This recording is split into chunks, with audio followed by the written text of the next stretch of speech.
Good morning बच्चों।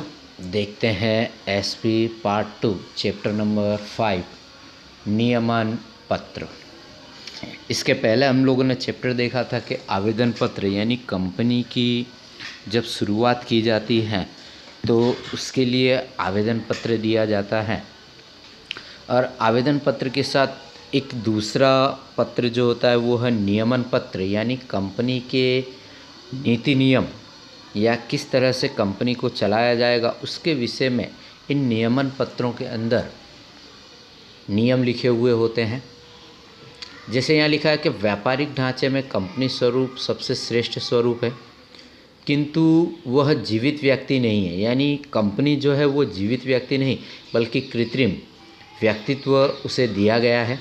यह कृत्रिम व्यक्तित्व का रूप पाने के लिए कंपनी रजिस्ट्रार के पास आवश्यक दस्तावेजों का पंजीयन करवाना यानी रजिस्ट्रेशन करवाना पड़ता है।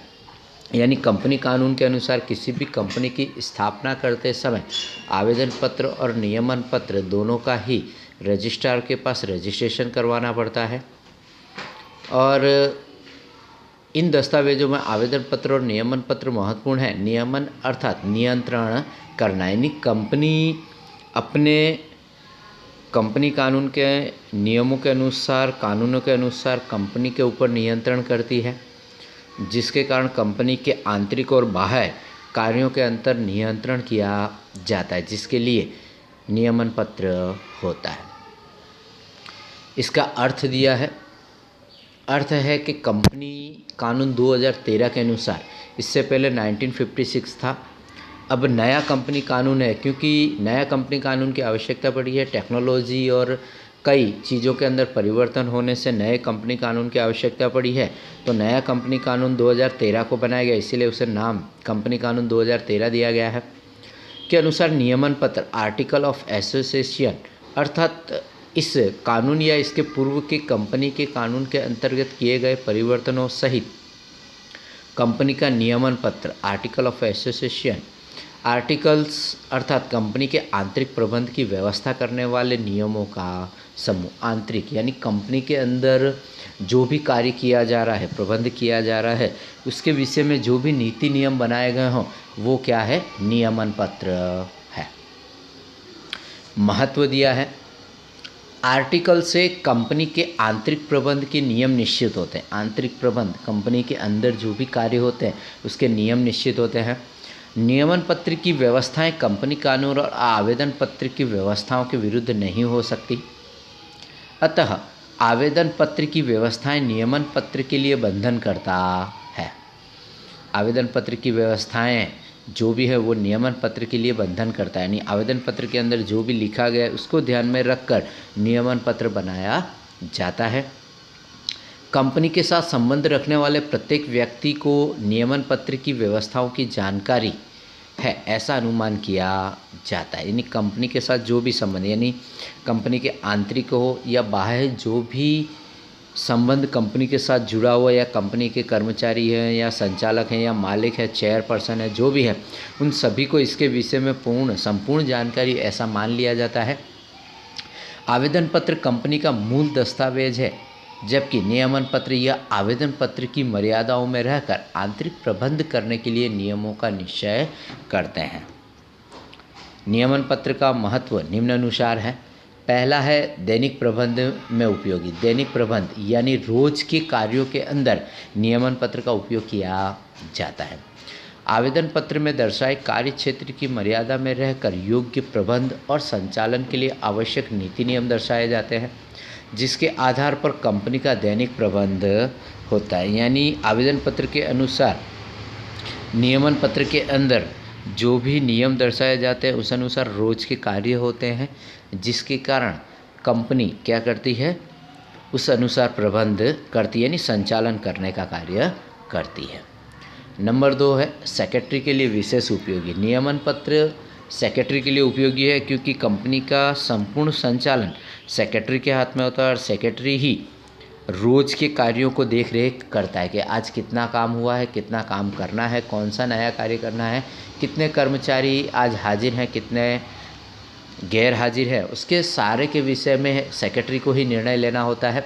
और इसके अलावा सेक्रेटरी को कौन कौन से निर्णय लेना है इसमें लिखा है कि नियमन पत्र सेक्रेटरी के लिए बहुत उपयोगी है। दैनिक कार्यों में पृथक पृथक यानी अलग अलग शब्दों का अर्थघटन, शेयरों का वितरण कैसे करना है, शेयरों का वितरण कैसे करना है, शेयर किस्त कैसे मंगवाना है, शेयर जब्ती, शेयर परिवर्तन कैसे करना आदि से संबंधित नियमन पत्र के स्पष्ट नियम सेक्रेटरी के कार्यालय व्यवस्था में और कंपनी संचालन में उपयोगी। यानी कंपनी सेक्रेटरी को शेयर के विषय में जो भी जानकारी हो, जो भी कार्य करना हो, उसके विषय में नियमन पत्र में नियम दर्शाए हुए होते हैं।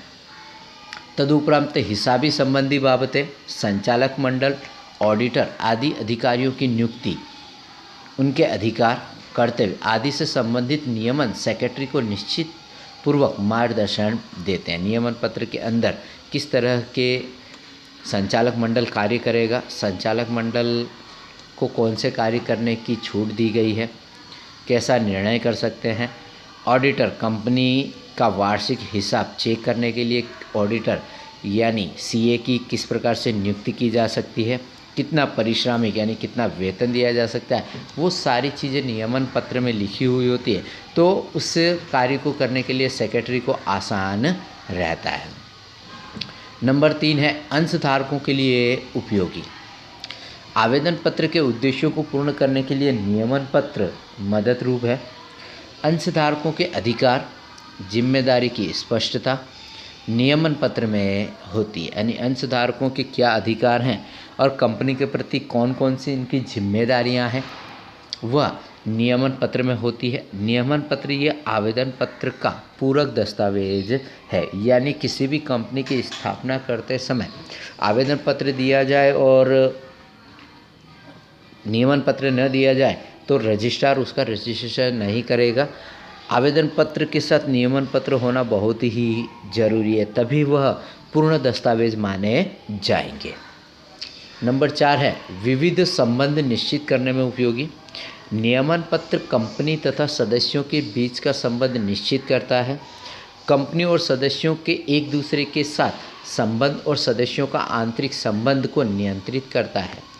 क्या लिखा है यहाँ पर कि नियमन पत्र कंपनी और सदस्यों के बीच का संबंध निश्चित करता है।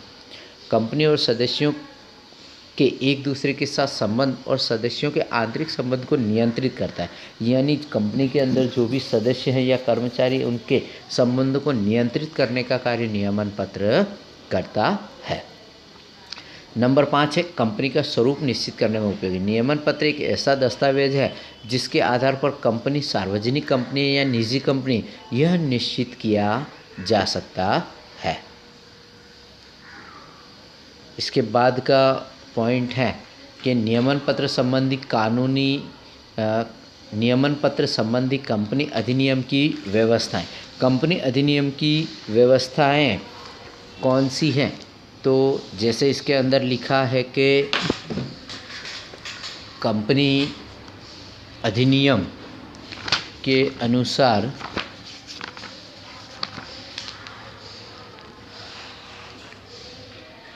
कंपनी नियमन के अनुसार जैसे यहाँ पर बताया गया कि कंपनी अधिनियम का पृथक यानी अलग अलग टेबलों के अनुसार कलमों का नियमन पत्र का महत्व की व्यवस्थाएं दर्शाई गई हैं। इन व्यवस्थाओं पर आधारित कुछ व्यवस्थाएं निम्नलिखित हैं। नियमन पत्र के आधार पर कंपनी को किस तरह से उसका संचालन किया जा सकता है, किस तरह से प्रबंध किया जा सकता है, उसके विषय में यहाँ पर कुछ व्यवस्थाएं दर्शाई गई हैं। जैसे लिखा है कि आवेदन पत्र में हस्ताक्षर करने वाले प्रत्येक व्यक्ति को नियमन पत्र में हस्ताक्षर करना पड़ता है। यानी कंपनी जब भी स्थापित होती है तब भी आवेदन पत्र जब बनाया जाता है तो आवेदन पत्र में जो भी व्यक्ति हस्ताक्षर करते हैं उन्हें नियमन पत्र में भी हस्ताक्षर करने पड़ते हैं कि कंपनी के द्वारा जो भी नियम बनाए गए हैं उन नियमों में किसी को कोई आपत्ति नहीं है, इसलिए हस्ताक्षर किए जाते हैं। हस्ताक्षर करने वाले का पता, व्यवसाय या अन्य विवरण दर्शाना चाहिए। नियमन पत्र में सिग्नेचर यानी करने से पहले उस व्यक्ति का नाम, पता और वह क्या कार्य करते हैं उसके विषय में पूरी जानकारी दी जाती है। हस्ताक्षर कम से कम एक साक्षी की उपस्थिति में करने चाहिए। यानी नियमन पत्र, आवेदन पत्र और नियमन पत्र में जब भी हस्ताक्षर किए जाते हैं तब किस व्यक्ति के सामने हस्ताक्षर किए गए हैं वो साक्षी के रूप में उस व्यक्ति के भी सिग्नेचर लेने चाहिए, ताकि वो व्यक्ति कह सके कि इस हमारे सामने इस व्यक्ति ने हस्ताक्षर किए हैं, साक्षी उपस्थित हो। नंबर 4 है कि नमूने में दिए गए नियमन पत्र में समाविष्ट सभी नियमों का या कोई नियम का कंपनी स्वीकार कर सकती है। नमूने यानी नियमन पत्र बनाने से पहले जो एक नमूना तैयार किया गया है उसके अंदर से जो भी नियमन पत्र के नियम तैयार गए उनमें से कोई भी एक पसंद करके उसे कंपनी स्वीकार कर सकती है।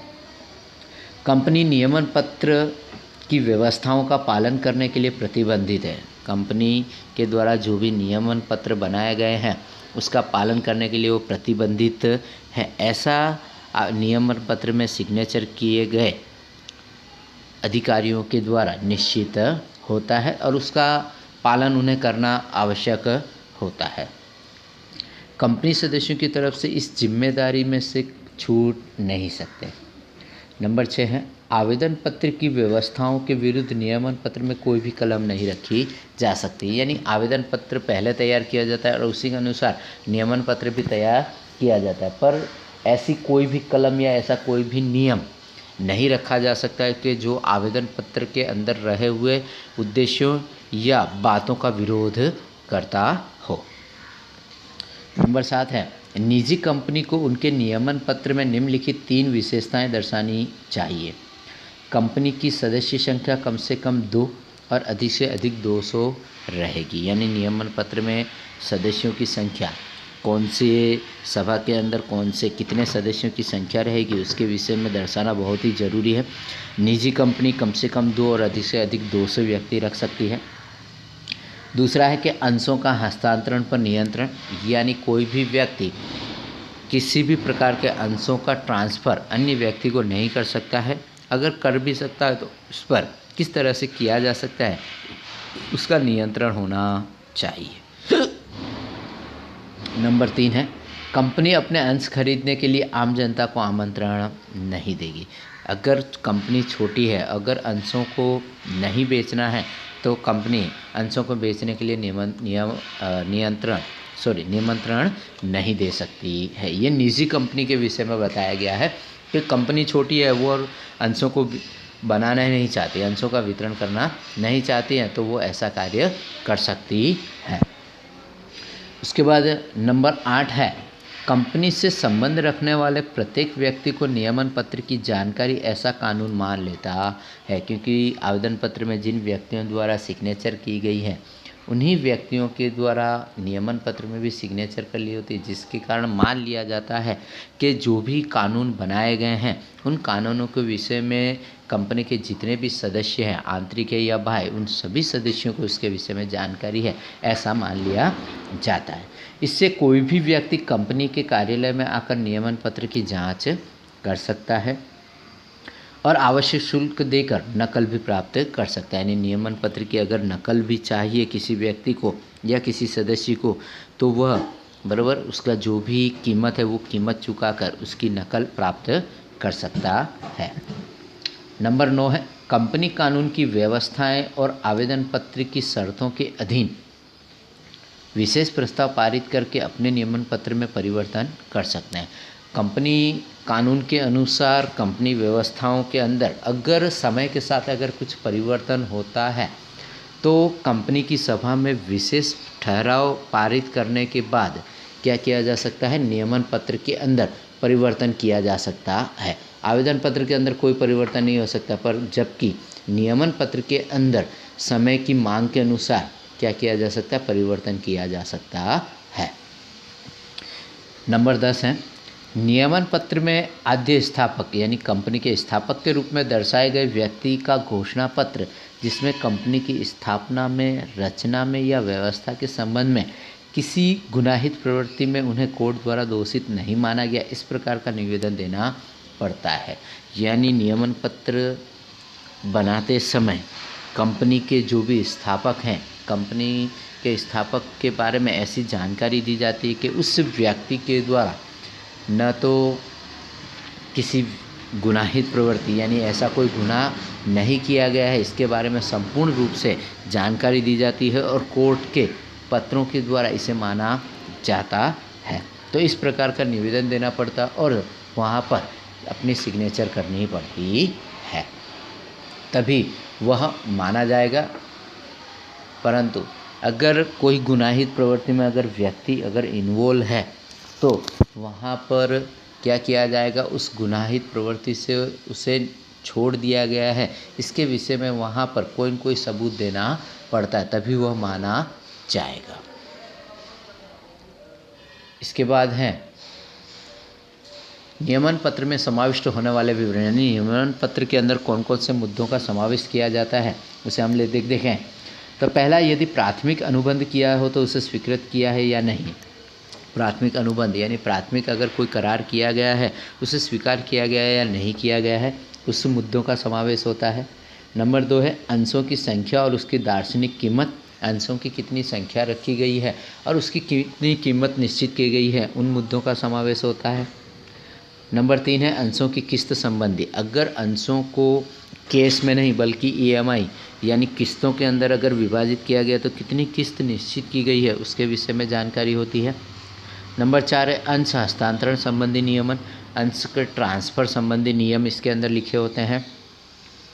नंबर 5 है अंश की चुकानी बाकी रकम संबंध कंपनी का लियन, यानी अंशों की जो भी अगर किस्त पर रखे गए हैं और उसके बाद कितने समय में ये रकम चुकानी उसके विषय में नियम लिखे होते हैं। लियन यानी उसके विषय में नियम लिखे होते हैं कि कितने समय में वो रकम चुकानी, अगर रकम नहीं चुकाई जाएगी तो उसके ऊपर क्या एक्शन लिया जाएगा, उसके विषय में भी नियमन पत्र में सारे नियम लिखे हुए होते हैं। अंश सौंपने और अंश जब्ती के संबंध, अंश को अन्य व्यक्ति को सौंपने और अगर अंशधारी अगर अंशों की कीमत नहीं चुकाता हो तो किस तरह से उसके अंशों को जब्त किया जा सकता है, उसके सारे नियम उसमें लिखे हुए होते हैं। नंबर 7 है असीमित जिम्मेदारी वाली कंपनी के सदस्यों की संख्या और उसमें विनियोजित पूंजी। असीमित जिम्मेदारी वाली कंपनी में कितने सदस्य हैं और उसके अंदर कितनी पूंजी लगाई गई है, उसके विषय में जानकारी होती है। नंबर 8 है निजी कंपनी के अंश हस्तांतरण पर नियम, यानी प्राइवेट कंपनी के द्वारा अंशों का हस्तांतरण के लिए कौन से नियम बनाए गए हैं, कौन से कानून बनाए गए हैं, उसके लिए वहाँ पर जानकारी लिखी हुई होती है। नियंत्रण किस तरह से किया जा सकता है। नंबर 9 है सामान्य सभा संबंधी नियम, यानी कंपनी कब कब सामान्य सभा बुला सकती है। ऐसे तो कंपनी ने पूरे वर्ष के दौरान 4 सामान्य सभा बुला सकती है, परंतु अगर कभी कोई ऐसा मुद्दा आ जाए या ऐसी कोई परेशानी आए तो कंपनी विशेष प्रकार की सामान्य सभा बुलाकर उसके अंदर निर्णय ले सकती है। नंबर 10 है संचालक मंडल की सत्ताएं और फर्ज, संचालक मंडल की क्या सत्ताएं हैं, क्या फर्ज हैं, उसको भी समावेश नियमन पत्र के अंदर किया जा सकता है।